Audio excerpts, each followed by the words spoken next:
अस्सलाम वालेकुम। हम लोगों ने पिछले पार्ट में सेंसेशन के पार्ट 1 में हम लोगों ने उसमें ऑर्गेनाइजेशनल प्रोसेस को डिस्कस किया था। उसके बाद वीएन मतलब कि आई स्ट्रक्चर ऑफ आई को हम लोगों ने डिस्कस किया था। अब हम लोगों ने क्या देखना है, पाथवेज टू ब्रेन। ठीक है, जो हम लोग परसेप्शन मतलब कि सेंसेशन परसीव कर रहे हैं, पाथवेज टू ब्रेन। ठीक है, हमारी जो वीएन है वो ब्रेन तक पाथवेज किस तरह बनाती है। ठीक है, सबसे पहले इसमें ऑप्टिक क्यास्मा है। ऑप्टिक क्यास्मा बेसिकली क्या है, point eight which half of the optic nerve fibre cross over the middle of the brain. क्या है, optic nerve, half of the optic nerve fibre cross over the middle of the brain. ठीक है, इसमें क्या होता है, इसमें सबसे पहले दो चीज़ें होती हैं जो बिफोर रीचिंग मतलब कि जो लाइट वगैरह होती है, क्या होती है, stimuli in the left visual field जो होती है वो रजिस्टर हो जाती है right half of the retina. जो लेफ़्ट विजुअल फील्ड में होगी वो right side of the retina पे रजिस्टर्ड हो जाएगी और क्या हो जाएगी, stimuli in the right visual field. ठीक है, ये हम लोग क्या पढ़े हैं, बिफोर रीचिंग क्यास्मा। ठीक है, तो इसमें क्या होगा कि जो stimuli in the left visual field होगी ना वो रजिस्टर हो जाएगी half of the right side of the retina. ठीक है, और उसके बाद क्या है, stimuli in the right visual field. जो स्टिमुलाई राइट विजुअल फील्ड पे होगी वो कहाँ पे स्टोर हो जाएगी, रजिस्टर हो जाएगी left half of the retina. ठीक है, मतलब कि जो लेफ्ट साइड वाली विजुअल फील्ड है वो right side of the retina पे इनकोड हो जाएगी और जो राइट साइड वाली विजुअल फील्ड है वो left side of the retina पे इनकोड हो जाएगी।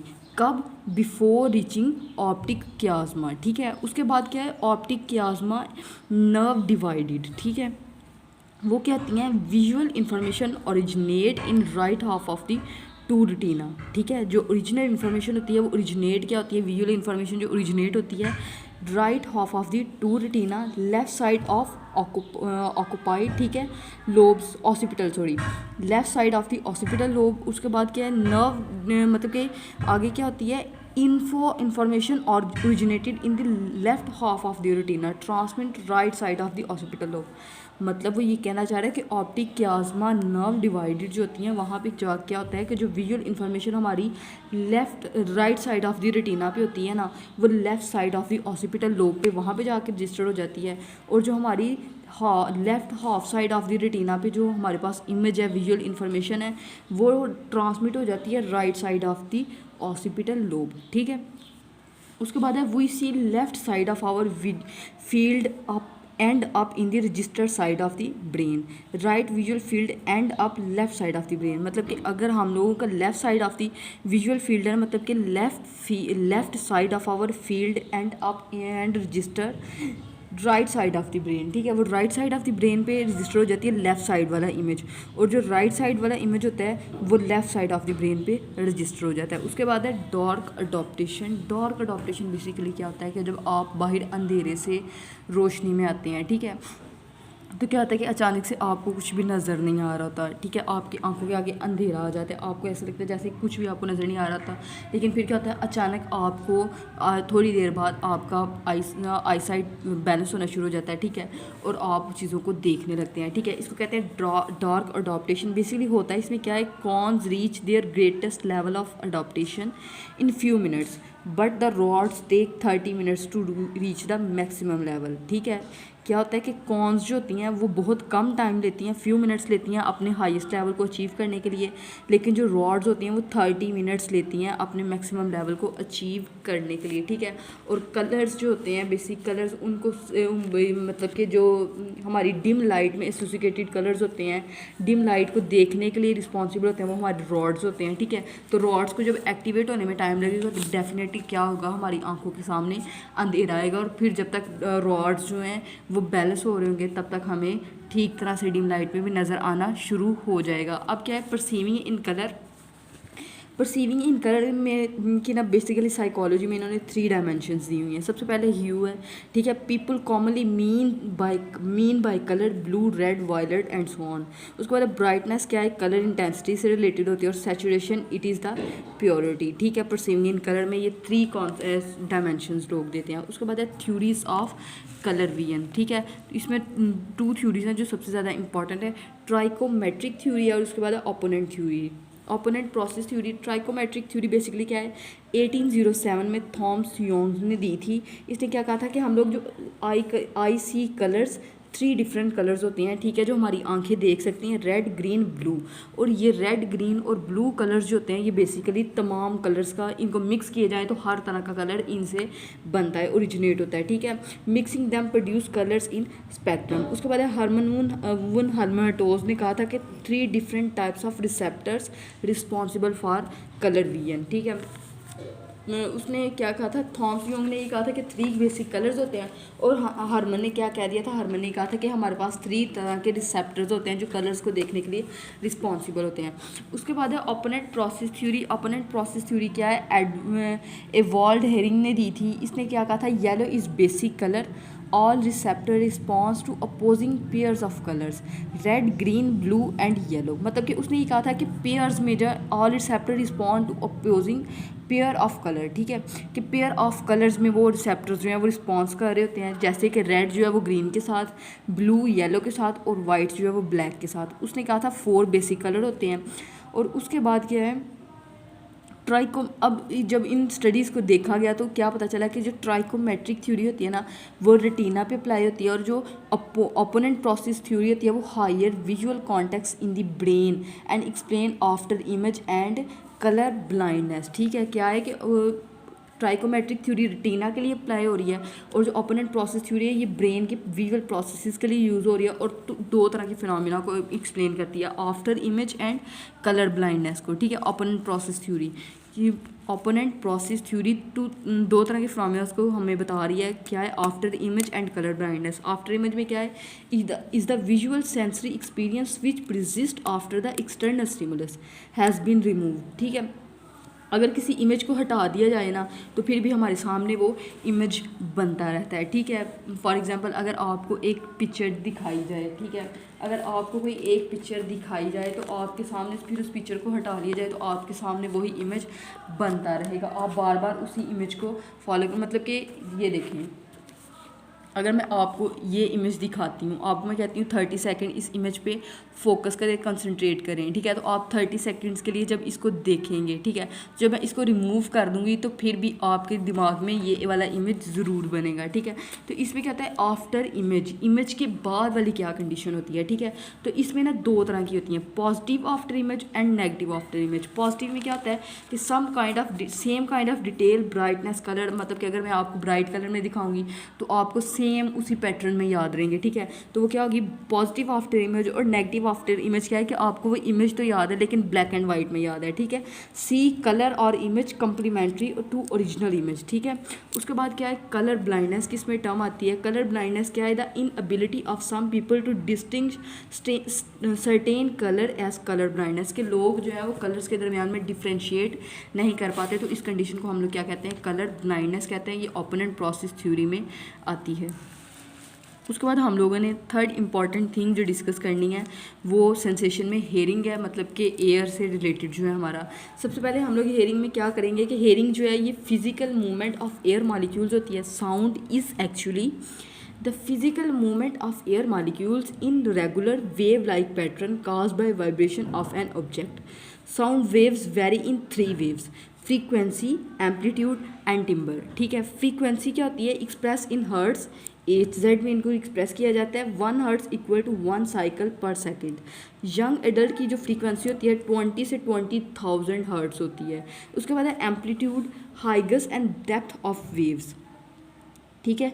Height and depth of the wave, ये क्या होते हैं, साइकोलॉजिकल प्रॉपर्टीज़ ऑफ लाउडनेस होती है। उसके बाद एम्पलीट्यूड क्या होता है, लाउडनेस के डायरेक्टली प्रोपोर्शनल होता है। अगर एम्पलीट्यूड ज़्यादा होगा तो लाउडनेस भी ज़्यादा होगी, अगर एम्पलीट्यूड कम होगा तो लाउडनेस भी कम होगी। उसके बाद है amplitude measure in decibel, dB में मेजर किया जाता है एम्पलीट्यूड को। उसके बाद पीपल हेयर 1000 हर्ट्ज ट्यून, ठीक है। उसके बाद है टिम्बर क्या है, complexity of mixture of sound wave, ठीक है। साउंड वेव्स के ना मिक्सचर हो जाना। Determine psychological process of timber और टेक्सचर ऑफ साउंड, लोग मतलब कि एक दूसरे की आवाज़ जो है वो पहचान लेते हैं, हालांकि जो आवाज़ें होती हैं एक दूसरे के साथ मिलती जुलती आवाज़ें होती हैं, लेकिन हम लोग इजीली किसी की भी आवाज़ उनमें से आइडेंटिफाई कर लेते हैं। उसके बाद हम लोग एनाटॉमी ऑफ एयर को डिस्कस करते हैं। सबसे पहले इसमें आता है आउटर एयर में मोस्ट इंपॉर्टेंट 3 स्ट्रक्चर होते हैं, pinna, auditory canal, pinna, auditory canal and eardrum. Pinna क्या होता है, दरअसल पन्ना जो होता है इसको क्या कहते हैं, project part of the air, project part of the air. उसके बाद ऑडिटरी कैनाल क्या होती है, एक्सटर्नल पैसेज होता है, passage way, tunnel that leads from the outside head inward to the eardrum. अगर अब क्या है कि आउटर एयर और मिडल एयर के दरमियान में एक लेयर होती है जिसको हम लोग क्या कहते हैं, एयर ड्रम कहते हैं। ठीक है, क्या है इसमें, पन्ना सबसे पहले उन्होंने बताया हुआ है हमें, उसके बाद उसमें हम लोगों को इन्होंने बताया हुआ है ऑडिटरी कैनाल, और उसके बाद क्या है हमारे पास एयर ड्रम में। ठीक है, अब ये देखें, ये क्या है, जो आउटर स्ट्रक्चर, ये जो आपका नज़र आ रही है क्या है, पन्ना है। ठीक है, उसके बाद ये जो कैनाल जा रही है, ये वाली जो कैनाल जा रही है आपकी एयर ऑडिटरी कैनाल है। अब जहाँ पे जाके ये आउटर एयर और मिडल एयर को डिफ्रेंशिएट करेंगे वो क्या है, एयर ड्रम। ये क्या है, जो पर्दा, जिसे कान का पर्दा कहते हैं, एयर ड्रम। ठीक है, तो ये आपका वो है। ठीक है, उसके बाद आपने डिस्कस करना है मिडल एयर, हम लोगों ने डिस्कस करना है मिडल एयर में क्या होती हैं, 3 बोन्स होती हैं। ठीक है, उसके बाद 3 बोन्स बेसिकली कौन सी होती है मिडल एयर में, is a cavity filled with air and contain 3 tiny interconnected bones on inner side of air drum. तीनों के नाम क्या है, हमर, एनिवल एंड स्ट्रिप्स। ठीक है, because of their shape, bones transmit vibration to the oval window, a tiny membrane leading to the inner ear. अब इसमें क्या होता है, ओवल विंडो होती है, इसमें एयर ड्रम था, इसमें ओवल विंडो है। ओवल विंडो क्या है, मिडल एयर और इनर एयर को डिफ्रेंशिएट कर रही होती है। ठीक है, उसके बाद है इनर एयर। इनर एयर क्या होता है, इनर एयर बेसिकली क्या होता है, made up of cavities, tunnel that are filled with liquid and embedded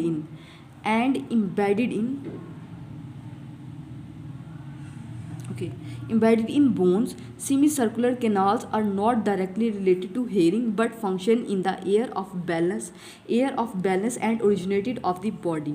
2 membrane होती हैं इसमें, round window and Oval window, separate middle air and inner air. उसके बाद है sound enter in the inner air through Oval window. उसके बाद वो वहाँ से कहाँ पे जाती है, मूव्स इनटू मतलब कि ओवल विंडो में आती है। उसके बाद वो फ्लूइड फील्ड मेम्ब्रेन्स की तरफ जाती है ये आवाज़। ठीक है, उसके बाद क्या है कि ये कॉकलिया और ये सारा प्रोसेस जो होता है, बेसिकली क्या होता है कि ये कॉकलिया से बेसलर मेम्ब्रेन की तरफ जाती है। ठीक है, जो हमारा स्टिमुलाई होता है इनसाइड कॉकलिया से बेसल मेम्ब्रेन की तरफ जाती है। वहाँ से ये डिवाइड होती है 2 पार्ट्स में, dividing into upper chamber and lower chamber. ठीक है, cochlea plus coiled tube filled with fluid. ठीक है, तो उसके बाद क्या है कि लोअर चैम्बर में, उसके बाद बेसलर मेम्ब्रेन, बड़ी इंपॉर्टेंट मेम्ब्रेन है, covered with hair cells, neural message transmit to brain. ये क्या करती है, न्यूरल मैसेज को ट्रांसमिट करती है ब्रेन की तरफ। उसके बाद हम लोगों ने इसमें डिस्कस करना है, बेसिकली हो गया ये तो ऑलमोस्ट, कॉकलिया, बेसलर मेम्ब्रेन। उसके बाद थ्योरीज ऑफ हेयरिंग हम लोगों ने डिस्कस करनी है इसमें। थ्योरीज ऑफ हेयरिंग में सबसे पहले क्या है, अब सबसे पहले क्या है, थ्योरीज ऑफ हेयरिंग में हमारे पास, थ्योरी ऑफ हेयरिंग में सबसे पहले हमारे पास क्या है, प्लेस थ्योरी। ठीक है, प्लेस थ्योरी ऑफ हेयरिंग, उसमें क्या होता है, 2 चीज़ें उन्होंने बेसिकली बताई हैं। Part of basilar membrane near Oval window, Oval window के पास जो बेसलर मेम्ब्रेन का पार्ट होता है वो सेंसिटिव होता है हाई फ्रीक्वेंसी साउंड्स के लिए, और part near to cochlea inner edges is more sensitive to low frequency. अब बेसलर मेम्ब्रेन का जो ओवल विंडो के पास जो पार्ट होता है वो सेंसिटिव होता है हाई फ्रीक्वेंसी साउंड के लिए, और जो कॉकलिया के पास होता है वो सेंसिटिव होता है लो फ्रीक्वेंसी साउंड्स के लिए। ठीक है, ये प्लेस थ्योरी ऑफ हेयरिंग है। उसके बाद है frequency theory of hearing. Frequency theory of hearing क्या है, basilar membrane act like microphone vibrating whole in response to sound, nerve impulses send signals that are tied directly to frequency of the sound to which we are exposed. ठीक है, अब हम लोग एक चीज़ discuss करते हैं, हाउ वी हेयर, हम लोग सुनते कैसे हैं। सुनते कैसे, सबसे पहले आवाज़ साउंड आती है, वो पन्ना में जाती है, वहाँ से ऑडिटरी कैनाल, देन वहाँ से एयर ड्रम में जाएगी, उसके बाद ओवल विंडो में जाएगी, बिल्कुल इसी तरह इसी प्रोसेस के तहत जाएगी। ठीक है, उसके बाद ओवल विंडो में जाएगी, ओवल विंडो से क्या जाएगी, मूवमेंट ऑफ ओवल विंडो होगी, वहाँ से caused mechanism movement of fluid with cochlea. उसके बाद देन नेक्स्ट क्या होगा, movement bend hair cells of Corti. उसके बाद है nerve fibres allow lowest end of the hair sales.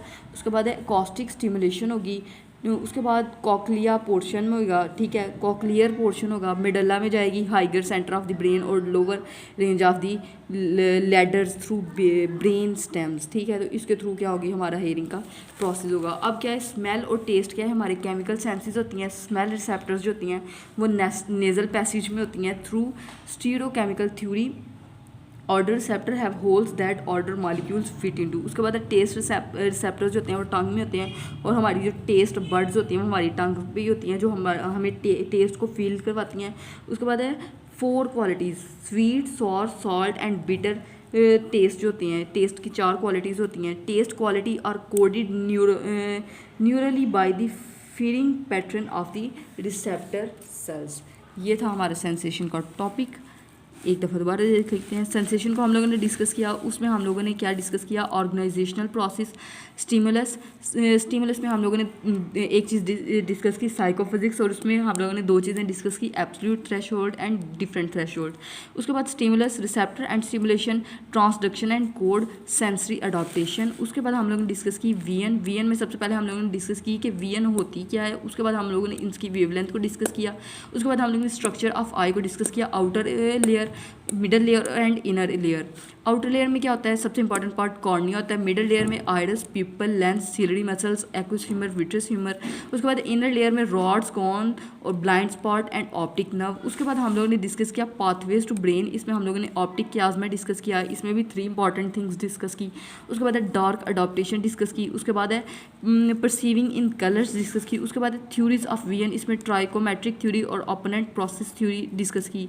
Process theory, opponent process theory में हम लोगों ने ये आफ्टर इमेज को डिस्कस किया, और उसके बाद हम लोगों ने कलर ब्लाइंडनेस को डिस्कस किया। देन उसके बाद हम लोगों ने हेयरिंग को डिस्कस किया। हेयरिंग में सबसे पहले हम लोगों ने साउंड को डिफाइन किया, उसके बाद उसकी वेवलेंथ को चेक किया। देन हम लोगों ने फ्रीक्वेंसी, इसमें हम लोगों ने चेक किया कि इसमें ना 3 sound waves very in 3 waves, frequency में, एम्पलीट्यूड में और टिम्बर को हम लोगों ने डिस्कस किया। उसके बाद हम लोगों ने स्ट्रक्चर एनाटॉमी ऑफ एयर को डिस्कस किया। आउटर एयर में क्या होता है, पन्ना, ऑडिटरी कैनाल और एयर ड्रम होता है। उसके बाद मिडल एयर में क्या होते हैं, 3 बोन्स होती हैं और ओवल विंडो होती है। उसके बाद इनर एयर में सेमी सर्कुलर कैनाल्स होती हैं, 2 मेम्ब्रेन होती हैं, राउंड विंडो और ओवल विंडो। उसके बाद कॉकलिया, उसके बाद बेसलर मेम्ब्रेन को डिस्कस किया। देन थ्योरीज ऑफ हियरिंग को डिस्कस किया, place theory and frequency theory, और लास्ट पे हम लोगों ने डिस्कस किया कि हम लोग हाउ वी हेयर, हम लोग सुनते कैसे हैं। अगर आपको ये वीडियो समझ आई है आपको, तो ये लाइक ज़रूर कीजिएगा, कमेंट ज़रूर कीजिएगा। अगर आपको नेक्स्ट वीडियो चाहिए तो इस चैनल को सब्सक्राइब ज़रूर कीजिएगा। थैंक यू, अल्लाह हाफिज़।